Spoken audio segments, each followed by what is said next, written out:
నమస్తే, welcome to video news. ముందుగా headlines.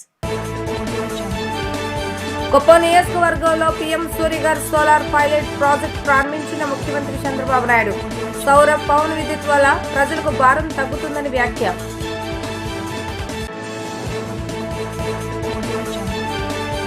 ఉండి నియోజకవర్గంలో పలు అభివృద్ధి కార్యక్రమాల ప్రారంభోత్సవానికి హాజరైన మంత్రి నారా లోకేష్. పార్టీ నిర్ణయం తీసుకుంటే తాను కూడా సామాన్య కార్యకర్తలా పనిచేస్తానని పిలుపు. రాష్ట్రంలో హెచ్ఎంపీవీ కేసులపై వైద్య ఆరోగ్య శాఖ ఉన్నతాధికారులతో ముఖ్యమంత్రి చంద్రబాబు నాయుడు టెలికాన్ఫరెన్స్.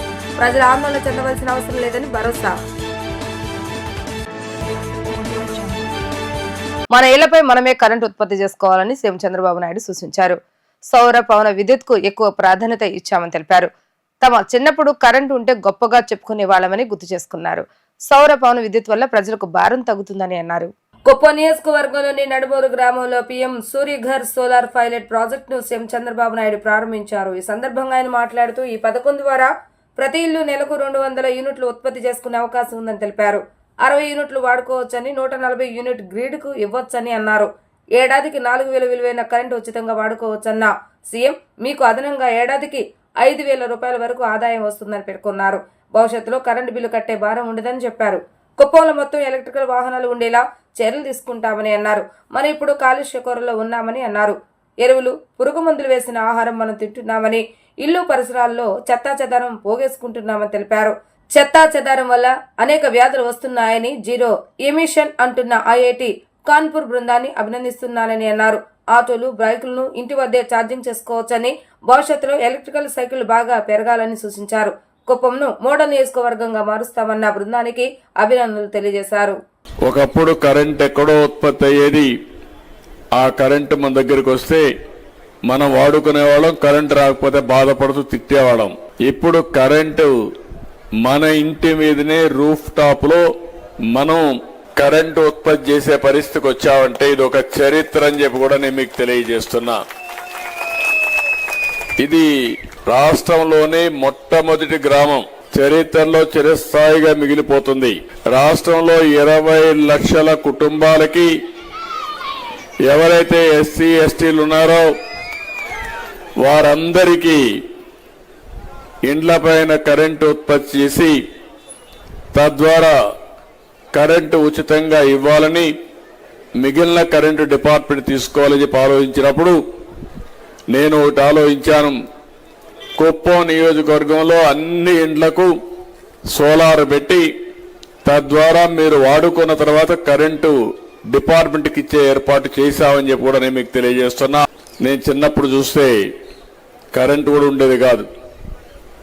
ఆ రోజు ఏదైతే లాంతర్లు పెట్టి చదువుకున్నాం, అప్పుడు కరెంట్ వస్తుందంటే చాలా ఉత్సాహంగా అదొక పండుగ వాతావరణం.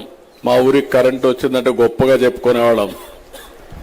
అక్కడి నుంచి ఇండ్లకు కరెంట్ వచ్చింది. తర్వాత కొన్ని రోజులకు పొలాలకు కరెంట్ వచ్చింది, పంప్ సెట్లకు కరెంట్ వచ్చింది. ఈ రోజు మీరు చూస్తే నేను 2014లో ముఖ్యమంత్రి అయినప్పుడు సోలార్ కరెంటుకి ఎక్కువ ప్రాధాన్యత ఇచ్చాను, విండ్ కరెంటుకు ఎక్కువ ప్రాధాన్యత ఇచ్చాను. భవిష్యత్తులో కరెంటు ఛార్జీలు తగ్గుతాయి. సోలార్ వల్ల, విండ్ వల్ల కరెంటు తయారు చేస్తే తద్వారా చాలా ఖర్చు తగ్గి మనకు కూడా వినియోగదారులకు భారం తగ్గుతుందని ఆ రోజు చెప్పాను. ఆ రోజే నేను ఒక మాట చెప్పాను, ₹1.50 నుంచి ₹2 వరకు కరెంటు ఉత్పత్తి చేసే అవకాశాలు భవిష్యత్తులో వస్తాయని నేను అప్పట్లోనే చెప్పాను. ఈ రోజు మనం ఒకసారి చూస్తే ప్రధానమంత్రి గారు ఒక కార్యక్రమం తీసుకున్నారు, సూర్యఘర్ అని. మన ఇండ్లపైన కరెంటు ఉత్పత్తి చేసుకునే కార్యక్రమానికి శ్రీకారం చుట్టారు. ప్రతి ఒక్కరికి 2 కిలోవాట్లు కరెంటు ఉత్పత్తి చేసుకోవడానికి సబ్సిడీ ఇస్తారు. ఒక్కొక్క కిలోవాట్కి 30,000 రూపాయల చొప్పున 60,000 ఇస్తారు. కానీ ఈరోజు 2 కిలోవాట్లు పెట్టుకోవాలంటే 1,15,000 అవుతుంది. దీనివల్ల 200 యూనిట్లు నెలకు కరెంటు ఉత్పత్తి చేసుకునే అవకాశం వస్తుంది. మీరు 200 యూనిట్ల కరెంటు ఉత్పత్తి చేస్తే, ఇప్పుడే నేను ఊర్లో అడిగాను, 60 యూనిట్లు వాడితే 250 నుంచి 300 రూపాయలు కరెంటు ఛార్జీలు కడుతున్నారు.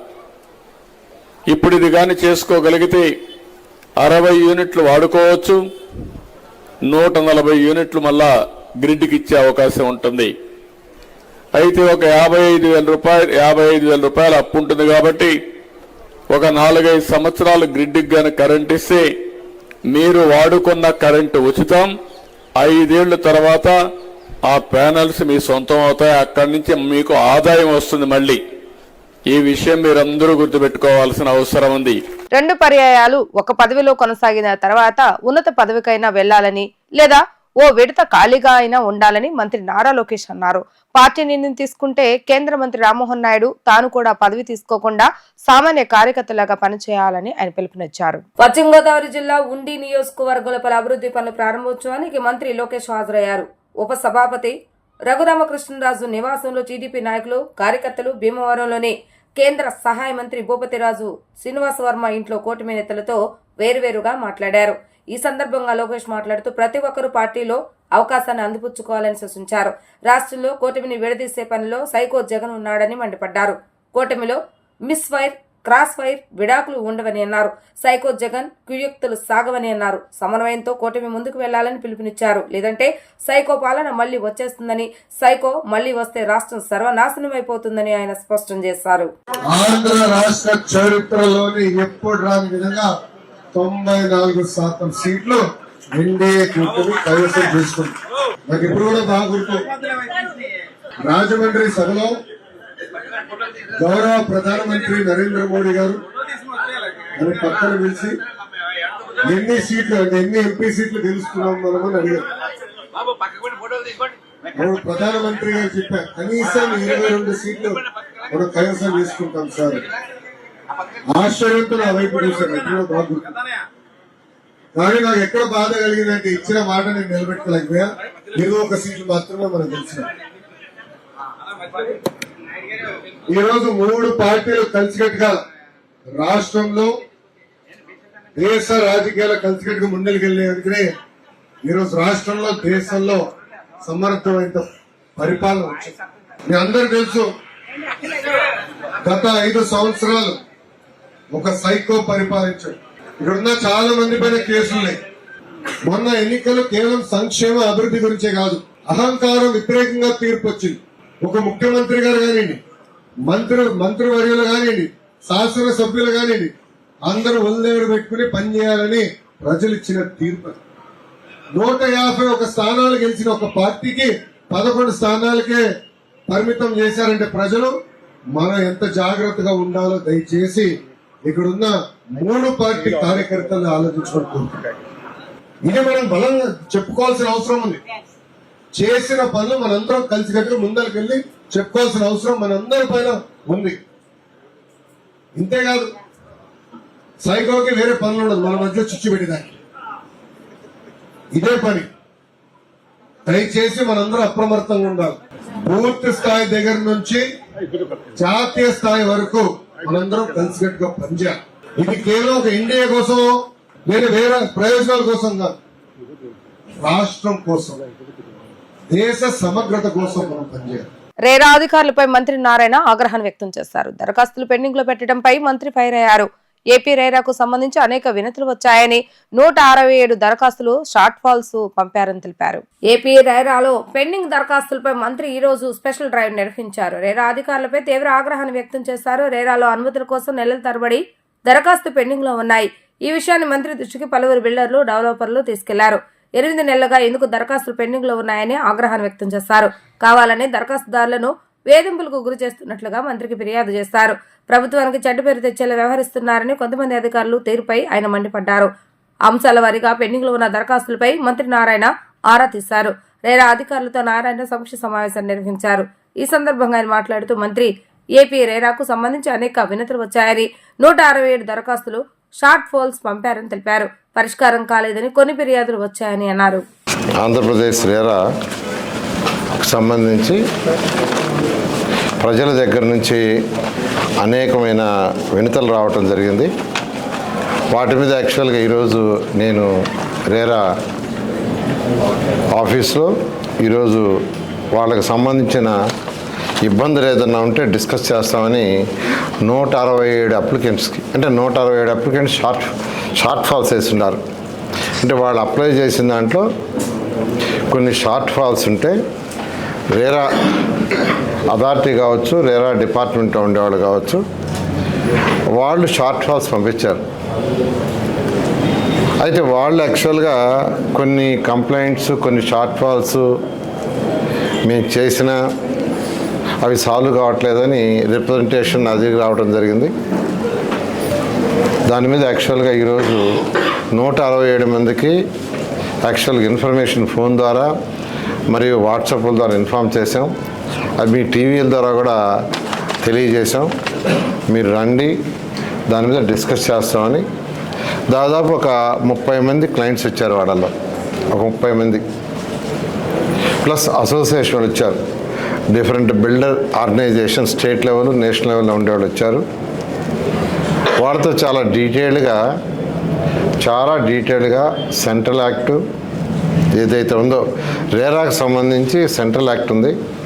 ఆ సెంట్రల్ యాక్ట్ ప్రకారం మీరు నడుచుకోవాలా, దాంట్లో ఏముండాయి, మనం ఏం చేస్తున్నాము, ఏ ఇబ్బందులు కలుగుతున్నాయని అనేక విషయాలను యాక్చువల్గా డిస్కస్ చేయడం జరిగింది.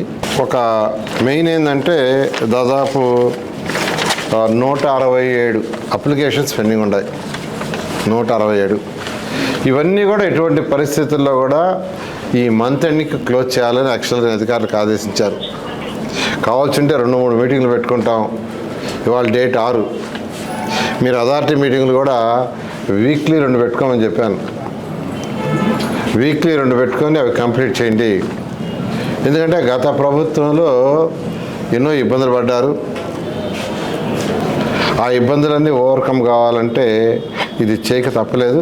ఖచ్చితంగా బిల్డర్స్ అందరూ చెప్తున్నాను, ఈ నెలాఖరు లోపల మీ 167 పెండింగ్లో ఉండే వీలైనంత మ్యాక్సిమం కంప్లీట్ చేస్తాం. అయితే ఏదైతే వాళ్ళు షార్ట్ ఫాల్స్ ఇచ్చారో ఆ షార్ట్ ఫాల్స్ అన్నీ సబ్మిట్ చేయమని చెప్పాను.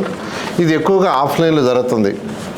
ఇది కూడా నెలాఖరు లోపల 100% ఆన్లైన్ సిస్టమ్ తీసుకురావడం జరుగుతుంది. రాష్ట్రంలో హెచ్ఎంపీవీ కేసులు నమోదు కాలేదని, ఈ విషయంలో ప్రజలు ఆందోళన చెందవలసిన అవసరం లేదని ముఖ్యమంత్రి నారా చంద్రబాబు నాయుడు స్పష్టం చేశారు. చైనాను వణికిస్తున్న హ్యూమన్ మెటానిమో వైరస్ పై 2 రోజులుగా వ్యాప్తి చెందుతున్న వార్తల దృష్ట్యా ఆరోగ్య శాఖ ఉన్నతాధికారులతో సీఎం టెలికాన్ఫరెన్స్ నిర్వహించారు. కర్ణాటక, గుజరాత్లో హెచ్ఎంపీవీ కేసులు నమోదవుతున్న నేపథ్యంలో రాష్ట్రంలో అప్రమత్తంగా ఉండాలని చెప్పారు. ఈ విషయంలో ప్రభుత్వానికి అవసరమైన సహాయం అందజేసేందుకు వైద్య నిపుణులతో టాస్క్ ఫోర్స్ కమిటీని ఏర్పాటు చేస్తామన్నారు. వైరస్ ప్రభావితుల పరీక్ష కోసం రాష్ట్రంలో ఐసీఎంఆర్ గుర్తించిన 10 వైరాలజీ ల్యాబ్లను అందుబాటులో ఉన్నాయని చెప్పారు. అలాగే జర్మనీ నుంచి 3,000 కిట్లు కొనుగోలు చేయాలని సీఎం సూచించారు. 4.50 లక్షల N95 మాస్కులు, 3.52 లక్షల పీపీటీ కిట్లు, 13.71 లక్షల ట్రిపుల్ లేయర్ మాస్కులు అందుబాటులో ఉన్నాయని అధికారులు ముఖ్యమంత్రికి వివరించారు. రాబోయే 3 నెలలకు సరిపడా శానిటైజర్లు, మాస్కులు సమకూర్చుకోవాలని సీఎం ఆదేశించారు. చికిత్సకు అవసరమైన మందులు, ఇంజెక్షన్లు సిద్ధం చేసుకోవాలన్నారు. ప్రభుత్వ బోధన జిల్లా హాస్పిటల్లో 20 పడకల ఐసోలేషన్ వార్డులను సిద్ధంగా ఉంచాలన్నారు. నగరంలో శాంతి భద్రతలు, ట్రాఫిక్ నియంత్రణకు ఆధునిక టెక్నాలజీని వినియోగిస్తున్నామని సిపి రాజశేఖర్ బాబు తెలిపారు. 2025లో ఈ మార్పు కొనసాగుతుందని అన్నారు. బాధితులు స్వీకరించిన 6 నెలల్లో చాలా మార్పులు తీసుకొచ్చామని పేర్కొన్నారు.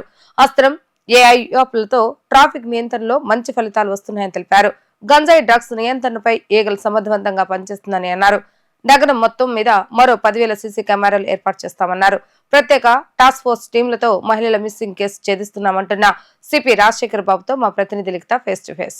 ఎన్టీఆర్ జిల్లా పోలీస్ కమిషనరేట్ లో బాధ్యతలు స్వీకరించిన తర్వాత తన మార్క్ చూపించుకున్నారు విజయవాడ సిపి రాజశేఖర్ బాబు. ఈ నేపథ్యంలో 2024లో ఎన్నో సవాళ్లు కూడా ఎదుర్కొన్నారు. ఇటు బుడమేర వరదలు కావచ్చు, దసరా ఉత్సవాలు కావచ్చు, అన్నింటినీ కూడా సమర్థవంతంగా ఎదుర్కొన్నారు. 2025లో ఎలాంటి ప్రణాళికలతో టెక్నాలజీని ఉపయోగించి ముందుకెళ్తున్నారో మనతో మాట్లాడటానికి సిపి రాజశేఖర్ బాబు ఉన్నారు. ఆయన అడిగి తెలుసుకుందాం. సార్ చెప్పండి, టెక్నాలజీని ఉపయోగించి 2025లో క్రైమ్ రేట్ తగ్గించేందుకు ఎలాంటి ఏర్పాట్లు చేస్తున్నారు, ఎలాంటి ప్రణాళికలతో ముందుకెళ్తున్నారు?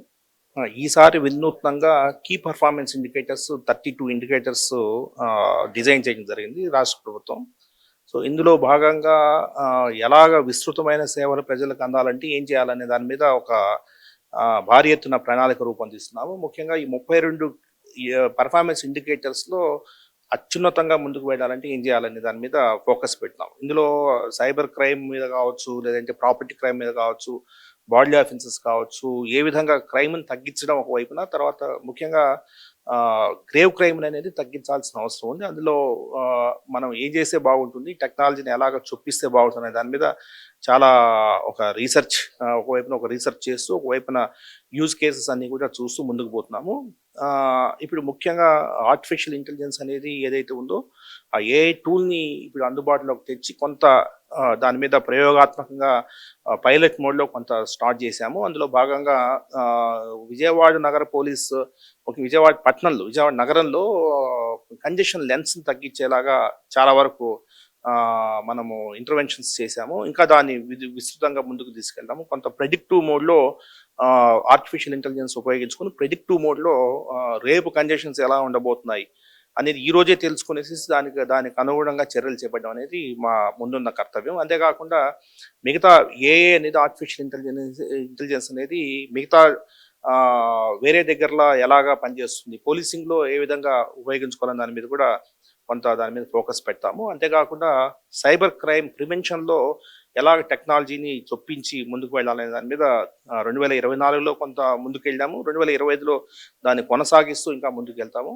డ్రోన్స్ కూడా మనము 28 డ్రోన్స్ అందుబాటులో తేవడం జరిగింది ఎన్టీఆర్ పోలీస్ కమిషనరేట్లో. ఈ డ్రోన్స్ని డిఫరెంట్ పేలోడ్స్గా ఉపయోగించుకొని ఒక పబ్లిక్ అడ్రస్ సిస్టమ్ కావచ్చు, ఇల్యూమినేటింగ్ ఏరియా కావచ్చు, లేదంటే క్రైమ్ సీన్ మేనేజ్మెంట్ కావచ్చు, ఇలాగా ఎటువంటి యూజ్ అనేది చూసుకునేసేసి మనం డ్రోన్స్ని తదనుగుణంగా కొంత రీసెర్చ్ చేసుకుంటూ ముందుకు వెళ్ళాల్సిన అవసరం ఉంది. ఏదేమన్నా కూడా విజయవాడ నగర పోలీస్ కమిషనరేట్ని దేశ చిత్రపటంలో ఉంచడానికి 2025లో ఖచ్చితంగా మేము కృషి చేస్తాం. అదేవిధంగా రాష్ట్ర ముఖ్యమంత్రి గంజాయిపై కూడా ఉక్కుపాదం మోపేందుకు కూడా ఈ anti narcotics task force eagle అనేది కూడా ప్రవేశపెట్టడం జరిగింది. దానికి ఐజీ స్థాయి అధికారిని కూడా నియమించడం జరిగింది. ఇదే విజయవాడ ఎన్టీఆర్ పోలీస్ కమిషనరేట్లో ఈగల్ ఎలా పని చేయబోతుంది ఏంటి? ఈగల్ ఐజీ గారితో ప్రతిరోజు చర్చిస్తున్నాము. ఏ విధంగా ఈగల్ అనే ఆర్గనైజేషన్ ఏదైతే ఉందో, సో వీరి సర్వీసెస్ను ఉపయోగించుకుంటూ డ్రగ్స్ని సమూలంగా నిర్మూలించాలన్న దీని మీద స్పృహతో ముందుకు పోతున్నాము. 2024 కొంత బాగా జరిగినట్టు అనుకోవాలి. ఎందుకంటే చాలా వరకు ముఖ్యంగా ఏదైతే సోర్స్ ఏదైతే ఉందో సోర్స్ మీద గట్టిగా దాడులు చేయడం జరిగింది. తర్వాత గంజా కల్టివేషన్ మీద ఏఓబి ఏరియా, ఆంధ్ర వరుస బార్డర్ ఏరియాలో ఒక పెద్ద యుద్ధమే చేశారు. చాలా వరకు కంట్రోల్లో తెచ్చారు. కొంత ట్రాన్స్పోర్టేషన్ మీద కూడా చాలా వరకు బాగా జరిగింది. సో ఇక్కడ మనము కన్జంప్షన్ మీద కూడా కొంత ఫోకస్ పెట్టాల్సిన అవసరం ఉంది. దానికే ఎవరైతే ఈ గంజాకి అలవాటు పడినారో వీటిని కూడా జనజీవన స్రవంతిలోకి తీసుకురావాల్సిన అవసరం. అందుకే రివైవ్ అండ్ థ్రైవ్ ర్యాట్ అని ఒక ప్రోగ్రామ్ని తొందరలోనే తీసుకోబోతున్నాము. అంతేకాకుండా కమ్యూనిటీ పోలీసింగ్ అనేది ఎన్టీఆర్ జిల్లా రక్షణ సమితి పేరుతో ఒక కొత్త కార్యక్రమాన్ని మేము చేపట్టబోతున్నాం. అందులో ముఖ్యంగా ఒకవైపున అవేర్నెస్ క్యాంపెయిన్స్, డ్రగ్స్ మీద కావచ్చు, క్రైమ్ అగైన్స్ట్ ఉమెన్ మీద కావచ్చు, ట్రాఫిక్ మీద కావచ్చు, ఒకవైపు అవేర్నెస్ పెంచడం, రెండో వైపున రక్షణ అంటే సీసీ కెమెరాస్తో పబ్లిక్ పార్టిసిపేషన్తో సీసీ కెమెరాస్ ఏర్పాటు చేసి ముందుకు వెళ్దాం. ఈ కార్యక్రమాన్ని కూడా త్వరలో ప్రారంభించబోతున్నాం. అదేవిధంగా deputy CM Pawan Kalyan women missing జరిగినాయి అని కూడా ప్రతిపక్షంలో ఉన్నప్పుడు కూడా చెప్పిన పరిస్థితి. ఇప్పుడు మనం ఎన్టీఆర్ పోలీస్ కమిషనరేట్లో ఒక యాప్ స్పెషల్ టాస్క్ ఫోర్స్ పెట్టి కూడా ట్రేస్ చేసిన పరిస్థితి. అది కూడా నిన్న ఆయన సంతృప్తి కూడా వ్యక్తం చేసిన పరిస్థితి నిన్న మీడియా చిట్ చాట్ లో. ఎలా ఫీల్ అవుతున్నారు సార్ అసలు? అంటే ఎలాంటి టాస్క్ ఫోర్స్ తో ముందుకెళ్తున్నారు? ఎన్ని కేసెస్ ట్రేస్ అయ్యాయి? ఇంకెన్ని ట్రేస్ అవ్వబోతున్నాయి? అంటే మనకు ఉమెన్ మిస్సింగ్ అనేది జరుగుతుంటుంది. సమాజంలో మిస్సింగ్ అనేది జరగకూడదని కాదు, జరుగుతుంటుంది. బట్ జరిగిన తర్వాత ట్రేసింగ్ అనేది వెరీ వెరీ ఇంపార్టెంట్. ఇది ఏంటంటే మనకు ఇమీడియట్గా ఒక 4 డేస్లోనో 5 డేస్లోనో మిస్ అయిన ఉమెన్ ట్రేస్ అయితే బాగుంటుంది. అలా కాకుండా కొన్ని సంవత్సరాల పాటు ట్రేస్ కాకపోతే తల్లిదండ్రుల శోభను మనం అర్థం చేసుకోవాల్సిన అవసరం. దాని గురించే పాత కేసెస్ అంటే ఓల్డ్ మిస్సింగ్ కేసెస్ అన్ని కూడా బయటకు తీసి వాటి మీద ఇన్వెస్టిగేషన్ చేసి కొందరిని ట్రేస్ చేయాలనే దాని మీద మనము ఈ టాస్క్ ఫోర్స్ అనేది ఏర్పాటు చేయడం జరిగింది. చక్కగా పనిచేస్తూ ఉంది. దాదాపు ఇప్పటికి 25-30 మంది పాత చాలా రోజుల నుంచి తప్పిపోయిన ఉమెన్ని కానీ గర్ల్స్ని కానీ కనిపెట్టడంలో సఫలీకృతమైంది. సో ఇది 2025లో కూడా కొనసాగుతుంది. సార్, రాజధాని అమరావతి ప్రాంతంలో వెళ్ళటానికి మెయిన్ నడిబొడ్డు విజయవాడ. దానికి ట్రాఫిక్ కూడా చాలా కంజెషన్ గా ఉంటుంది. ట్రాఫిక్ అంటే ఆల్రెడీ మనం అస్త్రం యాప్ అని కూడా తీసుకొచ్చాము. ఫ్యూచర్ లో ఎలాంటి ప్రణాళికలతో ముందుకెళ్తున్నారు? ట్రాఫిక్ ఇప్పటికే హెల్మెట్ అనేది కూడా హైకోర్టు ఖచ్చితంగా ఉండాలి అని చెప్పి కూడా ఒక నిర్దేశం కూడా చేశారు. ఫైన్సే కాకుండా ఒకవేళ 2 సార్లు 3 సార్లు పట్టుబడితే వాళ్ళకి ప్రజలకు మీరు ఏ సూచన ఇవ్వబోతున్నారు పోలీస్ శాఖ నుంచి?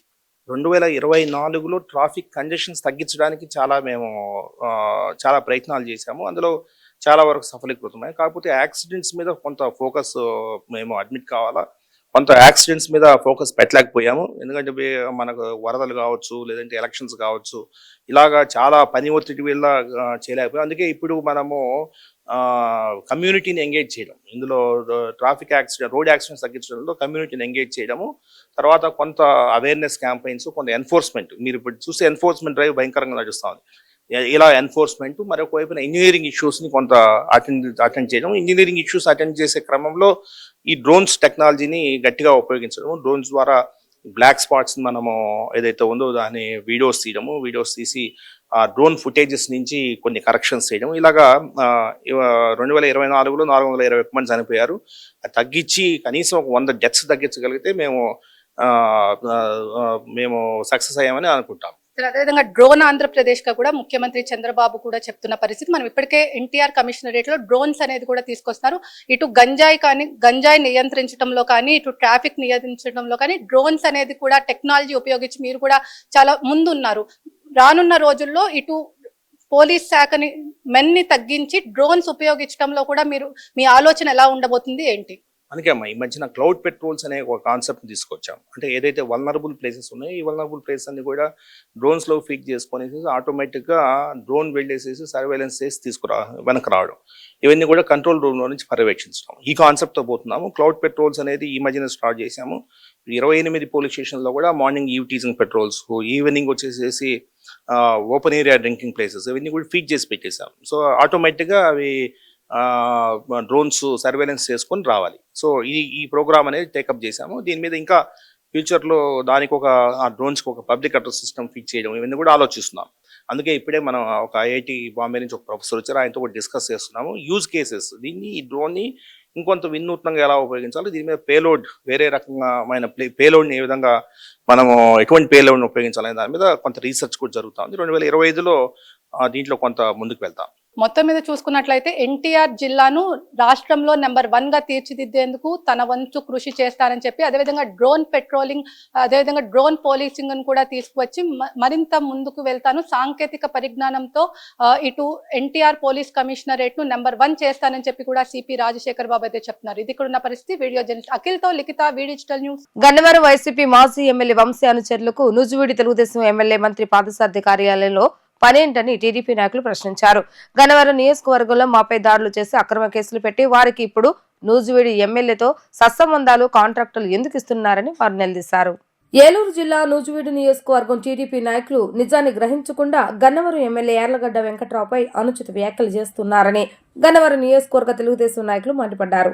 ఈ సందర్భంగా వారు మాట్లాడుతూ గన్నవరం నియోజకవర్గానికి చెందిన మాజీ వైసీపీ ఎమ్మెల్యే బినామీలో కడియాల సతీష్, లింగంనేని కిషోర్ ద్వారా అగ్రిపల్లి మండలో కనసాలపల్లిలో క్వారీ జరగటం నిజం కాదా అని ప్రశ్నించారు. క్వారీ లీజు ఎవరి పేరు మీద ఎప్పటిదో చూపించి మన్సునూరు మండలం చెలబోయినపల్లి నకిలీ బిల్లులు పెట్టుకుని అడ్డగోలుగా అక్రమంగా అగిరిపల్లి మండలంలో మైనింగ్ చేస్తున్నారని మండిపడ్డారు.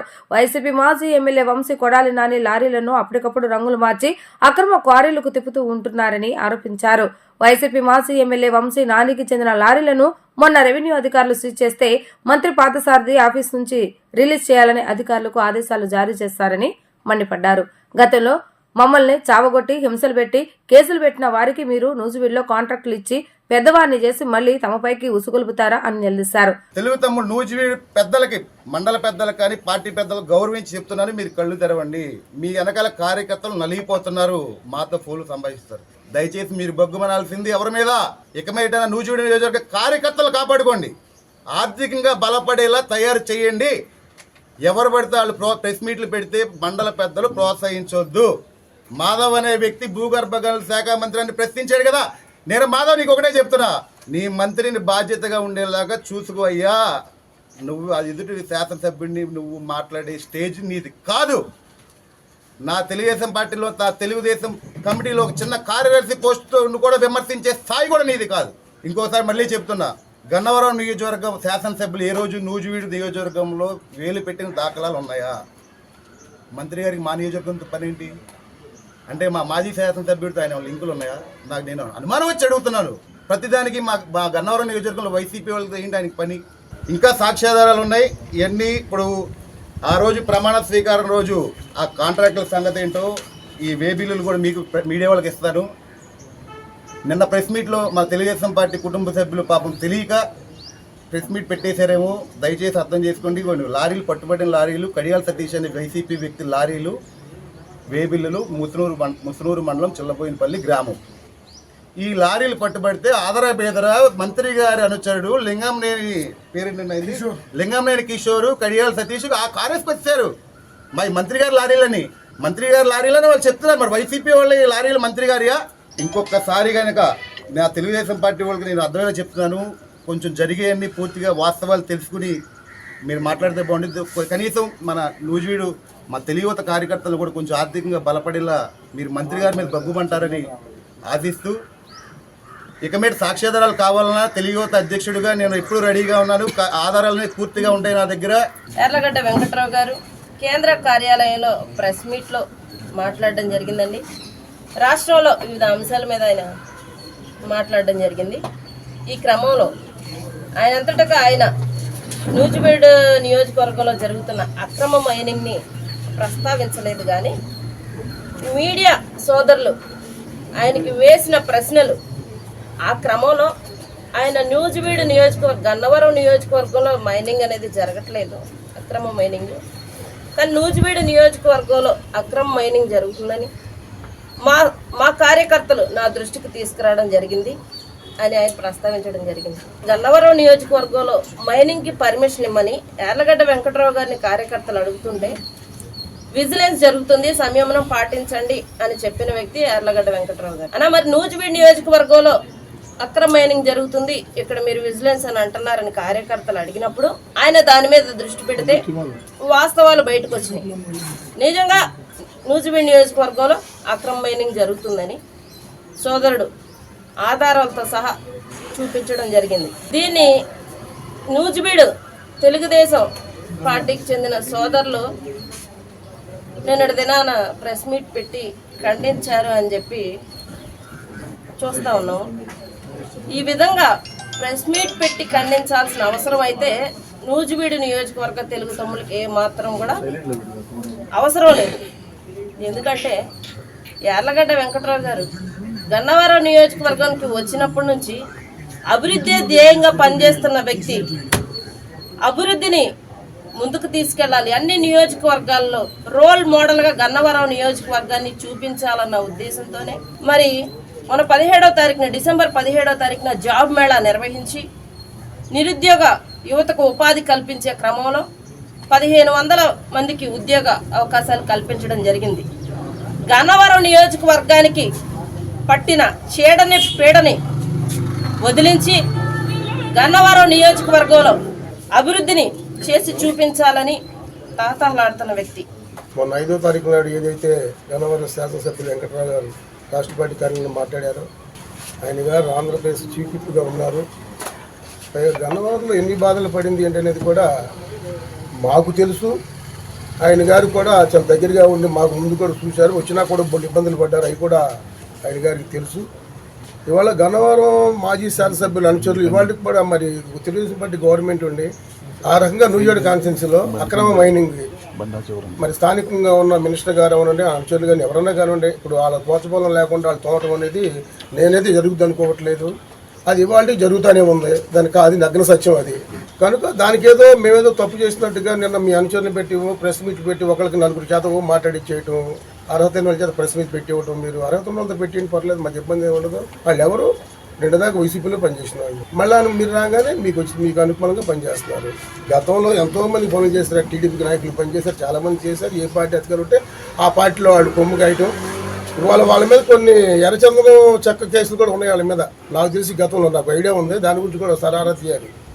ఇప్పుడున్న ప్రెస్ మీట్లు ఎవరైతే ఉన్నారో వాళ్ళు పూర్తిగా అవినీతికి అలవాటు పడిపోయారు. వాళ్ళు మినిస్టర్ గారి దృష్టికి వెళ్తలేదు నాకు తెలియదు. కానీ అయితే అక్కడ అవినీతి జరగట్లేదు మినిస్టర్ గారు కానీ మినిస్టర్ అనుచరులు కానీ అంటే దానికి అక్కడున్న స్థానికంగా ఉన్న తెలుగుదేశం పార్టీ ఇన్ఛార్జిగా ఉన్న మాజీ శాసనసభ్యుడు ముద్రపల్లి వెంకటేశ్వరరావు గారు ఈ ప్రభుత్వం వచ్చిన ఆ 7 నెలల కాలంలో ఆయన జరిగిన 3 నెలలు 4 నెలల కాల పరిమితిలో ఆయన ఎవరెవరికైతే ఆయన కంప్లైంట్ చేశాడనేది కూడా నా దగ్గర ఆధారాలు సహా ఉన్నాయి. అక్కడ మైనింగ్ విషయంలో ముద్రపల్లి వెంకటేశ్వరరావు అనే మాజీ శాసనసభ్యుడు ఎంఆర్ఓకి, ఆర్డీఓకి, కలెక్టర్కి లెటర్లు పెట్టారు. ఆయన నా దగ్గర సాక్ష్యాలు సహా ఉన్నాయి.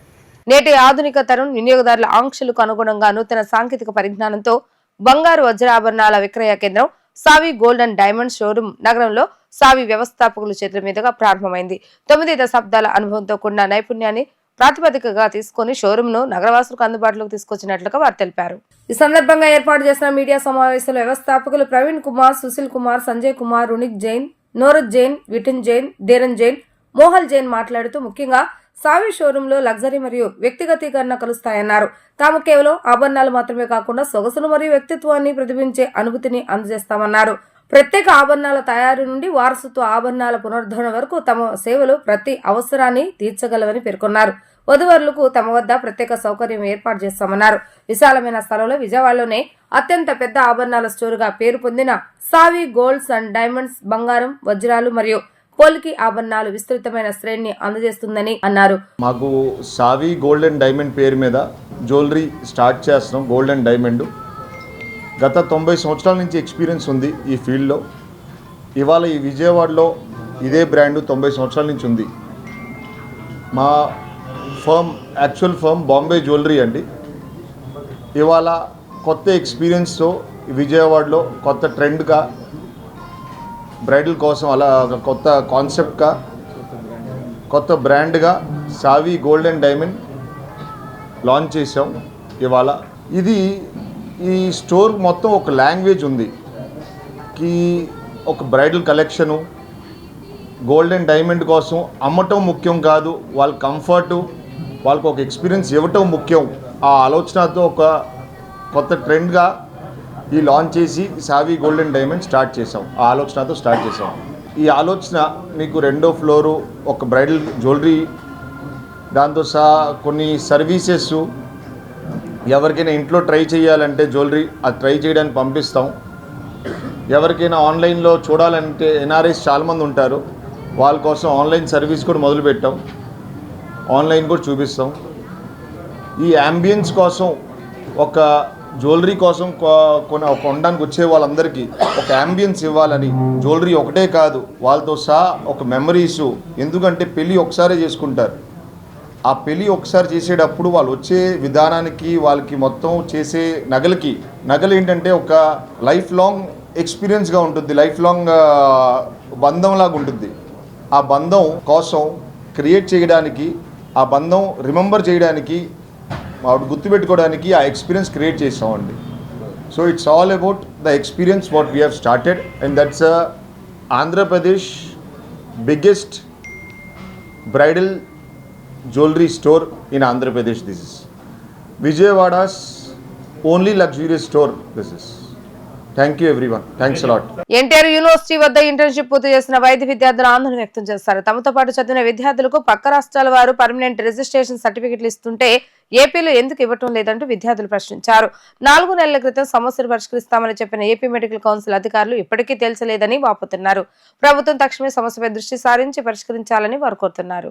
ఎన్టీఆర్ యూనివర్సిటీ వద్ద ఇంటర్న్షిప్ పూర్తి చేసిన వైద్య విద్యార్థులు ఆందోళన వ్యక్తం చేస్తారు. నెలలు గడుస్తున్నా శాశ్వత రిజిస్ట్రేషన్ పథకాలు ఇవ్వకుండా ముప్పతిప్పులు పెడుతున్నారని ఆవేదన వ్యక్తం చేశారు. ఈ సందర్భంగా వారు మీడియాతో మాట్లాడుతూ విదేశాల్లో ఎంబీబీఎస్ పూర్తి చేశామని, ఇక్కడ పరీక్ష రాసి సంవత్సరం పాటు ఇంటర్న్షిప్ పూర్తి చేశామన్నారు. పర్మనెంట్ రిజిస్ట్రేషన్ చేయాలని ఆన్లైన్లో ఎంపీఎంసీకి దరఖాస్తులు చేశామని, ఇప్పటికే 6 నెలలు అయినప్పటికీ సర్టిఫికెట్ల పరిశీలన ప్రక్రియకు హాజరు కాగా ప్రాసెస్లో ఉందని అధికారులు అంటున్నారని ఆవేదన వ్యక్తం చేశారు. ఇప్పటికే 3 సార్లు ఆందోళన చేస్తామని, అయినా అధికారులు పట్టించుకోవడం లేదన్నారు. ప్రభుత్వం తమ సమస్యలను పరిష్కరించాలని కోరారు. తమతో పాటు చదివిన విద్యార్థులకు పక్క రాష్ట్రాలు పర్మనెంట్ రిజిస్ట్రేషన్ సర్టిఫికెట్ ఇస్తుంటే ఏపీలో ఎందుకు ఇవ్వటలేదు అంటూ విద్యార్థులు ప్రశ్నించారు. దేశంలో ఎక్కడా లేని ఆంక్షలు కేవలం రాష్ట్రంలో అమలు చేయడంలో ఆంతర్యం ఏమిటని నిలదీశారు. అధికారిక గుర్తింపు పత్రాలు ఇవ్వకపోవడంతో అటు సొంతగా ప్రాక్టీస్ చేసుకోలేకపోతున్నామని ఆవేదన వ్యక్తం చేశారు.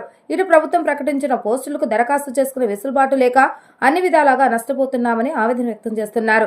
4 నెలల క్రితం సమస్యను పరిష్కరిస్తామని చెప్పిన ఏపీ మెడికల్ కౌన్సిల్ అధికారులు ఇప్పటికీ తేల్చలేదని వాపుతున్నారు. ప్రభుత్వం తక్షణమే సమస్యపై దృష్టి సారించి పరిష్కరించాలని వారు కోరుతున్నారు. మేమందరం కూడా విదేశాల్లో ఎంబీబీఎస్ కంప్లీట్ చేసి నేషనల్ మెడికల్ కమిషన్ పెట్టిన లైసెన్సింగ్ ఎగ్జామ్ పాస్ అయ్యి ఆంధ్ర రాష్ట్రానికి వచ్చాం. ఆంధ్ర రాష్ట్రానికి చెందిన వాళ్ళం.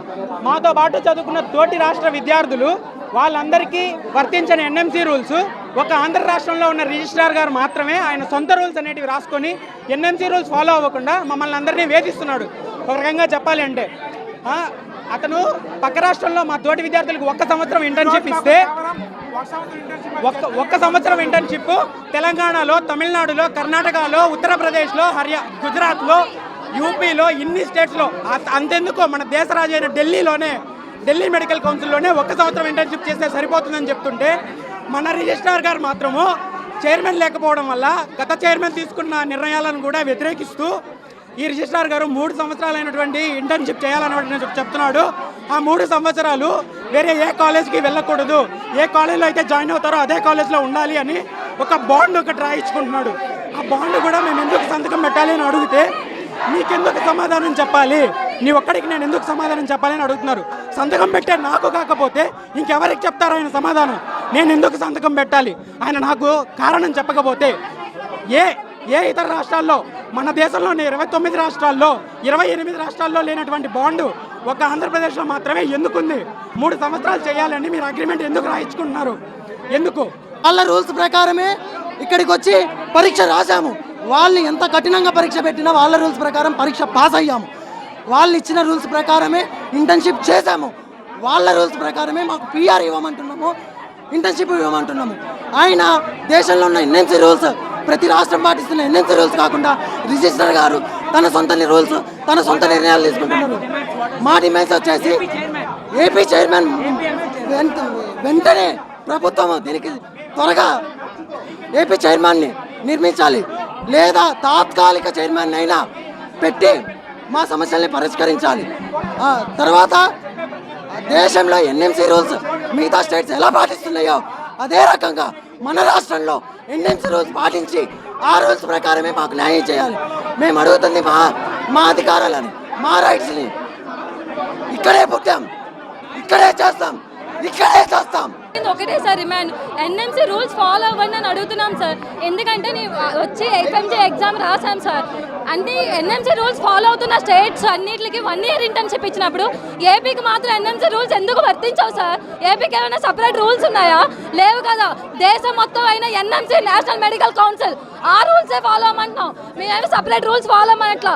నా పక్కన కూర్చున్న నా ఫ్రెండ్కి పక్క స్టేట్లో 1 సంవత్సరం వచ్చింది, చాలా స్టేట్లో 1 సంవత్సరం వచ్చినప్పుడు ఈ స్టేట్లో ఉన్న నాకు ఎందుకు 3 సంవత్సరాలు ఇచ్చారు? వార్తలు ముగించే ముందు హెడ్లైన్స్ మరొకసారి. కుప్పం నియోజకవర్గంలో PM Surya Ghar solar pilot project ప్రారంభించిన ముఖ్యమంత్రి చంద్రబాబు నాయుడు. సౌర పవన్ విద్యుత్ వల్ల ప్రజలకు భారం తగ్గుతుందని వ్యాఖ్య.